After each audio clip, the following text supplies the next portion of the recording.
Hello, hello, and welcome to the podcast. So I'm very lucky today to be joined by the one and only Claire Redding, who is the director over at Keller Williams Plus. Claire, thank you so much for coming on today. I really appreciate it. That's a pleasure. It's good to see you again. So you have a fantastic suntan at the moment. For people who listen to the podcast, Claire's got a fantastic suntan because you've recently come back from Texas. So you went to the Mega Agent Summit, which is, I mean, it's a branding dream there. Tell us all about it. How was it? It was amazing. It's not the first time that I've been out there. Obviously, they put on at least two big events a year. You've got your family reunion, which is they change it up where that one is situated. The last one we went to was Vegas in February, and then the Mega Agent Camp is always in Austin in Texas. And yeah, I mean, I'll be honest, there was a slightly different reason for me going this time, and it was because Dominic Marcel, who's one of our top agents in the UK, was invited on the stage with Gary Keller to be interviewed about how he's built his business. So it was a really amazing moment for us. And you can imagine, obviously, you've got mega agents out in the States that are doing, multi-million dollar, they're running multi-million dollar businesses. And now Dominic is one of those. So it was amazing and electric and just incredible, as it always is, but even more so because of the reason I was there this time. That sounds like Dominic is doing the UK proud on the big Texas stage. So I Very. presume, my imagination here that obviously in Texas, everything is bigger in Texas, so I've heard. So I imagine it's a big event. So how many agents are we talking go to this sort of thing? So the mega agent camps are usually about 5,000-6,000. Family reunions are much bigger. They're normally about 10 to 15,000. So yeah, I mean it's a big event. It's absolutely a big event, and some of the speakers they have there are incredible. But it feels a bit more intimate. You get a lot more of Gary Keller in the mega agent camps. No, I love the way you say that the smaller ones are like 5,000 agents, which sounds absolutely enormous from UK standards. But I guess again, everything's bigger in America. So Exactly. I'm going to answer this question for you and kind of put that to one side. So I'm about to ask you a question saying what were the standout sessions of the summit, but you're automatically going to say it was Dominic's session. So I'm going to put that to one side and say that Dominic did an amazing job. We Okay. definitely get him on the podcast to talk about directly about how that went. So Yes. outside of Dominic doing an amazing job, obviously, what were the sort of standout moments from the event? Oh, it's just so many to choose from. I mean, as I said, it was much more intimate, so we got a lot more of Gary Keller. I was fortunate enough to be invited into Gary Keller's top 100 mastermind. So there was some real gold that came out of those. Phil Jones, the author of Exactly What to Say, he did an amazing session that I just took so much from. Rory Vaden, phenomenal marketeer. His session was incredible as well. Yeah, Mark King is always one of my favorites. He wasn't at the mega agent camp, but I have to mention him because he's just what he teaches is wealth building. And he really makes you think differently about once you start to earn money, what you should be doing with that money to then obviously change your life forever, which is obviously what we all want, right? We want to live the best lives that we can. But yeah, some incredible sessions with Gary, Phil, and Rory as well. So give me a peek behind the curtain. Tell me what you can. So I want some nuggets on this. So if I was to glimpse into the Gary Keller mastermind, what Yeah. sort of things do you guys talk about? What can you tell me? Look, we do talk about lead gen. There's a lot around how you can. I mean, look, Gary is very, very clear when he says that if you was to ask him why do some agents fail, his answer would be because they don't recognize that they're in business. Their business is entirely database based. So what he talks about is actually the selling of the houses is almost like a distraction from what your job is, which is actually to connect with as many people as possible, build those relationships using things like tactical empathy to build trust. So he does a lot of work around how you do that. And the way to really truly connect with people. He talks about, school is never out for the professionals. You can never assume that you know it all. There's got to be weight behind our answers for our customers as well. We know this anyway, being in the business that we're in, but you've got to become almost like the mayor of your town, the economist of choice, where somebody says that's the person you want to go and speak to because they really know what they're talking about when it comes to our market. And you've got to do the work to do that, right? So you've got to, focus on understanding the economy, what's happening with inflation and how that affects interest rates and base rates. And you have to have an understanding around that so that you can predict what may be coming, so that you can always be a step ahead of the market. He talks a lot about how life is a series of sprints as well. And this was something that really resonated with me, because I think I'm yet to meet somebody that can stay completely disciplined and motivated throughout the course of an entire day. You know, if you do manage to nail it one day, the next day, probably not so much. It's hard to do that. So what he talks about is, if you want to win the day, you've got to focus on winning the morning. So if you just time block the morning and you call it like your morning sprint, I'm going to focus, you know, create my bunker, drinks, snacks, door shut, note on the door, don't come in unless the house is burning down, and just focus on getting what's the most important things done that you need to get done that day. If you focus on that, it then inspires you for the rest of the morning, for the rest of the day.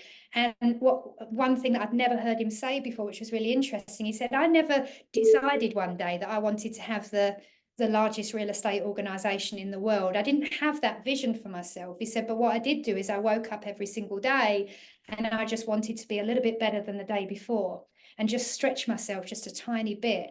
And that was quite reassuring, because he does talk about the vision, the someday goal, and your values and what you stand for. And sometimes that's really hard to come up with. You know, you want a better life, you know, you want more flexibility, you know that, you know, the way that you're working in the constraints of employment doesn't work for you. But not everybody can come up with that massive vision as to where you want to get to. So that was really interesting to hear him say.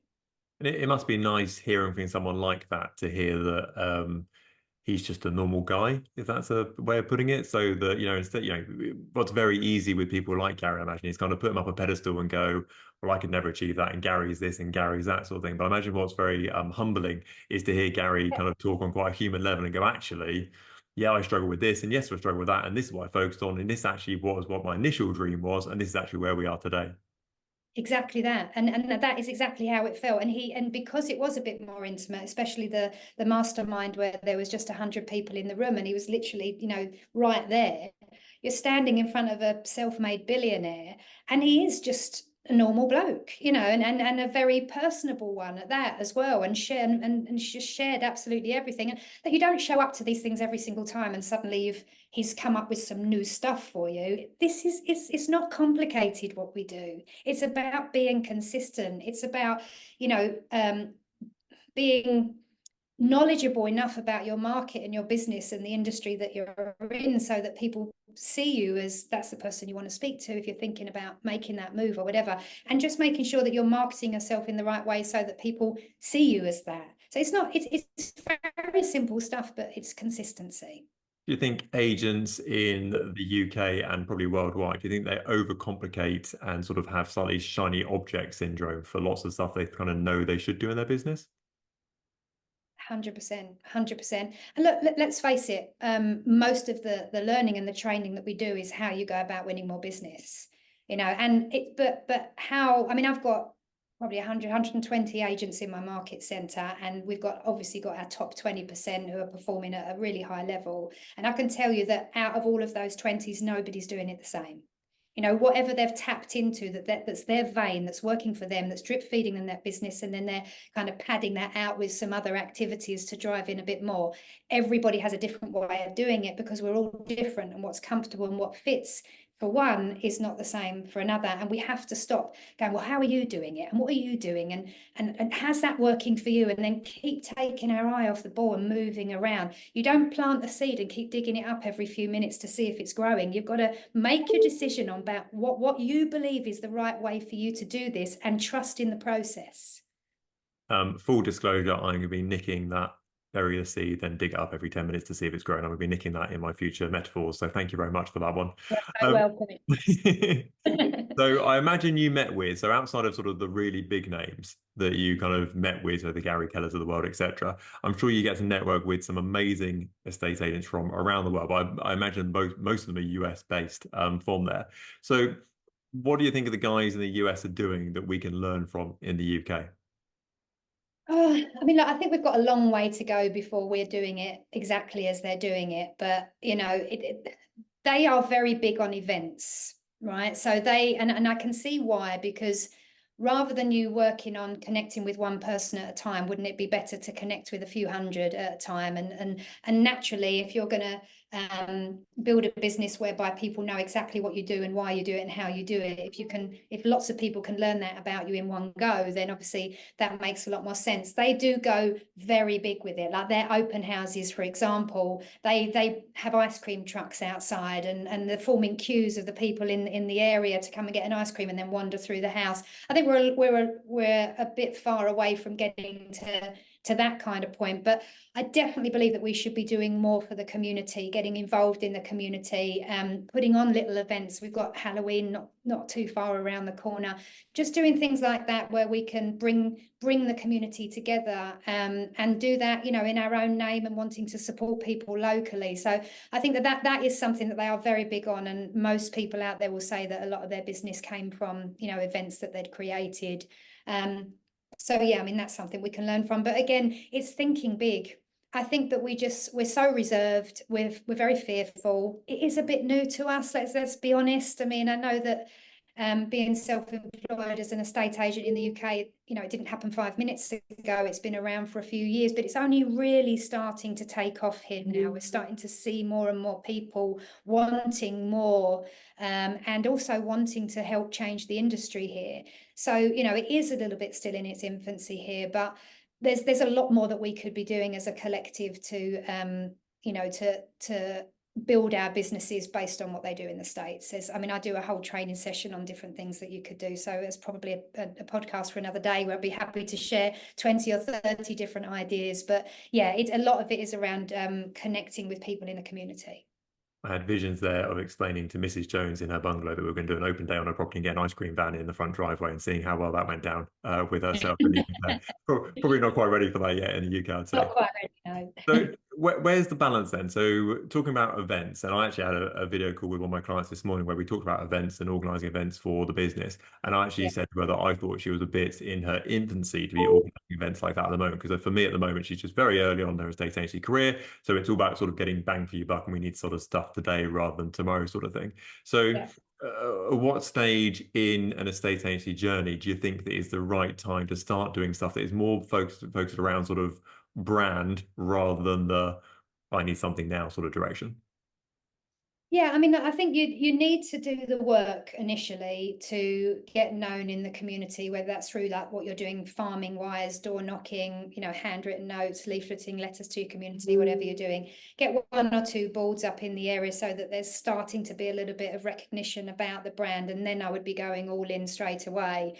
I wouldn't leave it too long. You don't have to spend lots of money doing extravagant events. It can be really quite simple, to be honest, and you can partner with a mortgage broker or a solicitor or a photographer. One of our agents, for example, they did I think it was something like best dressed pooch or something like that, and people brought their dogs along in their little outfits, and she obviously connected with a local photographer as well, and they just did it on the green on this development or an estate, and people brought along their dogs, and it was a competition for whose was the best one. And it's not necessarily what you do on that day, it's the build up to it, it's for social media, it's obviously how you're presenting, you know, what you're going to be doing and why. It's then afterwards, the photographs afterwards, people getting involved in choosing who the winner's going to be. It's things like that, but it just gets your name known that little bit more. One of the things that I did that really, I guess, built my fame on my development quite quickly was we have a WhatsApp group. You could do this on nextdoor.com or Facebook, for example. And I noticed that we were always asking each other for different recommendations for a plumber, an electrician, or, you know, someone that can cut our grass or something like that. And one day I just put in the group and I just said, look, I noticed we're always asking each other for different recommendations for different service providers locally. I'm going to create a list, I'm going to laminate it, and I'm going to put it through everybody's doors. So we've all got a go-to for everything that we need. If you run your own business locally and you provide a service, let me know, and I'll make sure you're on the list. Honestly, within 48 hours, I had like over 150 people that had contacted me. I'm a plumber, I'm an electrician, I cut grass, I do cakes, I, you know, personalized pajamas or whatever it was. So I ended up with like 150 different people, all with local businesses. I've got their name, number, email addresses, their website address. I then went back in the group and said, anyone know a decent printer? Somebody came back, hand up, I'm a printer. Great. Sent him the list, said, can you mock something up for me? Can you do like a contents page and like a list of all the businesses, etc., A to Z? He created it. I then popped that back in the group and said, right, this has turned into a bit of a project now. I'm now creating a directory for us all, so we've all got everything we need. Please check all your names, numbers, email addresses, everything's correct before I go to print. I then had another like 50 odd people come back to me saying, this is incredible. Can I be on it? Can I be on it? In summary, what I'm saying is, by you pouring into the community and trying to do something to help solving a problem, right? Make an offer for immediate response. They call it a MOFA in the States, right? If you're solving the problem of what people need, then they warm to you in that idea. So by creating that directory, because everybody's always asking for help for this, that, and the other, one, it created me about 200 cheerleaders for my business. I didn't ask any of those other businesses to contribute financially towards a cost. I put them in it and got them delivered to everybody. It meant that each time I kept popping in the group, oh, they've arrived, photograph of me delivering them. You should arrive through your doors over the next few days. Everybody in that area now knows who I am. Any event that I go to in the community that's run by someone else, they know who I am. And it's because I solved a problem for the community. So 200 odd cheerleaders for my business. Obviously on the front of it is me. I've created it. This is brought to you by Claire Reddings, a real estate agent from Keller Williams. Now everybody's got my branding in their homes, and it's something of value that they're going to use, and everybody's grateful for it. So you can do something like that. I also, when I spoke to the printer about it, I said, if you advertise yourself as the only printer in this, what deal will you do for me? And he ended up going halves on the price for me. It ended up costing me something like £240 for 2,000 brochures, but it did exactly what it needed to do, and everybody knew who I was. So you don't necessarily have to create an event, you have to solve a problem. I think you've hit the nail on the head there. It was the first step to everyone knowing who you were, which I think for most estate agencies, that's probably problem number one, number two, and number three is that no one has a clue who you are in any way, shape, or form. And yes, you might do an amazing job on valuations and viewings and be the best kept secret in your town, but job number one and objective number one is, does anyone even know who you are? So they're booking a market appraisal. Do they even know your business? If they won't have their current agent, are you plan B, or do they even know you in any way, shape, or form? So Yep. I really like that's a really smart way of overcoming that first objection, which is actually, who on earth are you? Yeah, exactly that. And it did work. Going forward now, I'm walking out and about, people recognize my face. And you can tag off the back of that. I'm not a real estate agent anymore because I focus on coaching everybody, obviously, but I would be absolutely turning that group of 200 businesses into a networking group.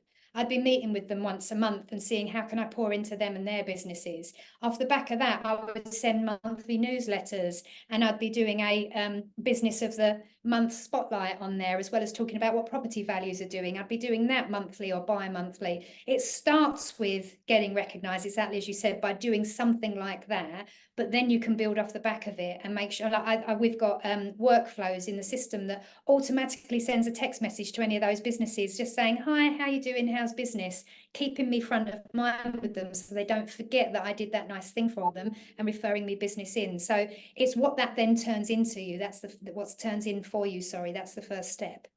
It's funny you mentioned that. Actually, one of my clients, who actually is Keller Williams, actually, who I spoke to last week, he was like, "Oh, I've just organised a local business networking group." And I was like, "Okay, that sounds like a nice thing to do," sort of thing. He was like, "I've got like 50 businesses in it now, and they all pay me like £50 a month, sort of thing." And I was like, "That's some really good money coming to your business." But he's like, "Yeah, we should meet up once a month and sort of thing." And I was like, "Actually, that is genius because you own the networking group. Everyone comes to you. You've got all their contact details of all the local businesses. Everything you do, you've got kind of the final say on. And what a great way to go with your business." Exactly. It's simple, right? It's not complicated. It's not rocket science. But do you think why is there an issue? Because the state agency I don't think is particularly complicated, but I think most people's issue is themselves and not wanting to put their sort of head above the parapet and go, "Hi guys, I'm launching a networking group," or "Hi guys, I'm starting a podcast," or "Hi guys, I'm doing so and so, who wants to be in it?" Why do people, especially estate agency, why are they hesitant to do that when so many estate agents do such a good job for the local community? Why are they hesitant to do that?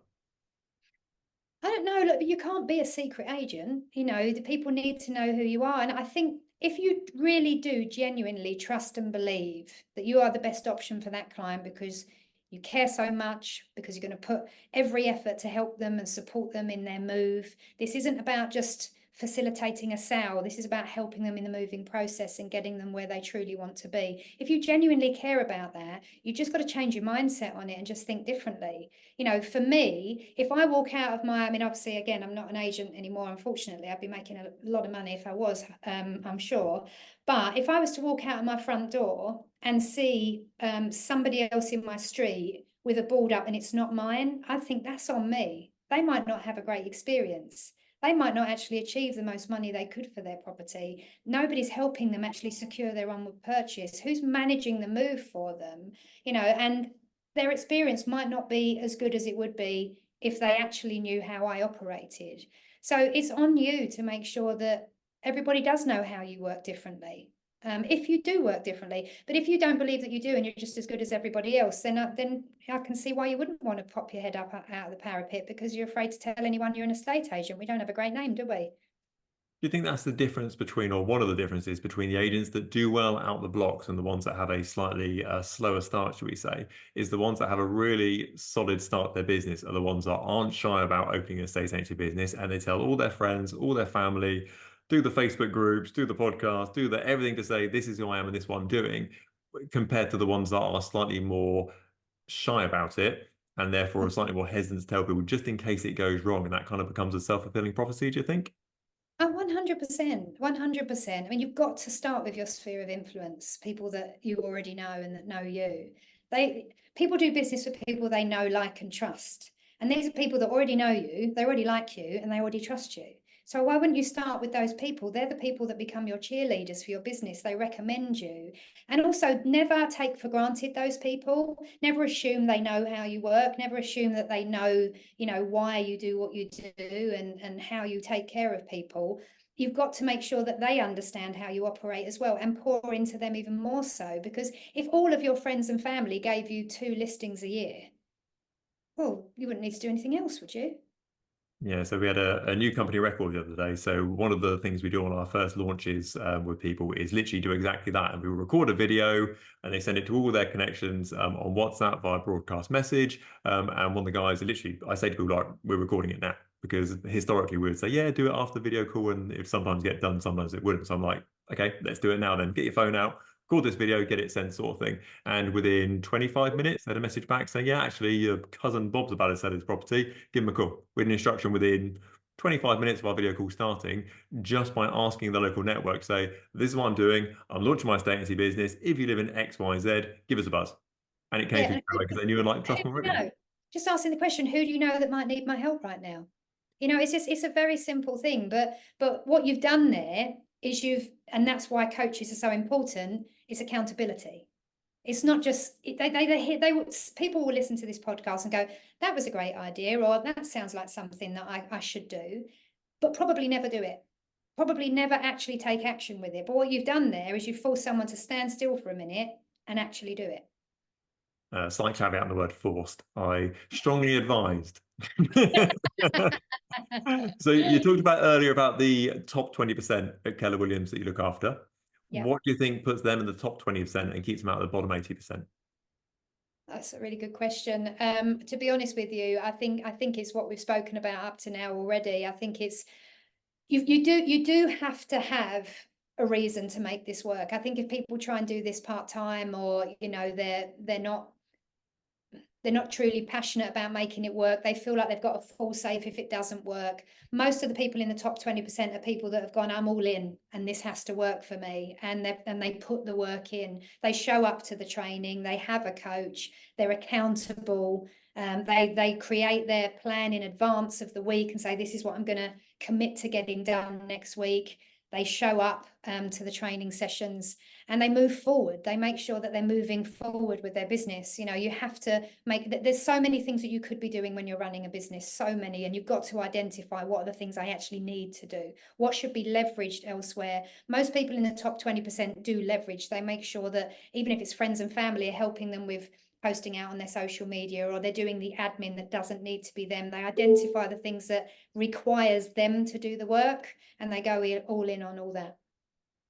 So how does it vary then? So you touched on things like coaches and accountability and that sort of direction. How do you think the UK varies from the US market with regard to an estate agent or real estate agent's career over there? Because obviously coaching is a massive thing in America, but in the UK, not such a big deal. I mean, you know, I can, as Chris Watkins would say, I can probably count the UK coaches and consultants for estate agencies on probably one and a bit hands, sort of thing. So, well, how do you think the UK compares against the US in that sort of mindset?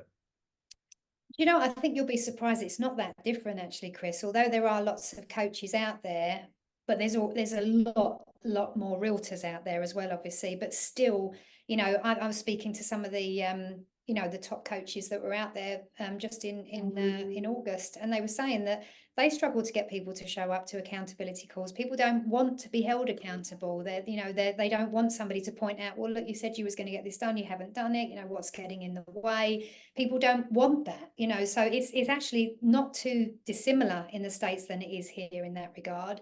I think again, the ones that become top realtors in the States are the ones that are completely dedicated and fearless to getting the work done. You have an MLS over there, you can just call everybody, and you can, you know, most people that have built their businesses say, I made 50 calls every single day until I got a listing, and then I built off the back of that listing. I would be saying to anybody else that in the UK, we don't have that MLS, but you do have for sale boards outside people's houses. You can go door to door. You can go door to door to people that aren't on the market, just letting them know, this is who I am, this is what I do, here's my business card. If you're ever thinking about selling, or you know anybody that might need my help, you know, I'd be happy to do that. You know, you've just got to get out there and get in front of people. So yeah, I mean, look, I wouldn't say, to be honest with you, as a percentage, that actually American agents are necessarily diving into that coaching much more than we are.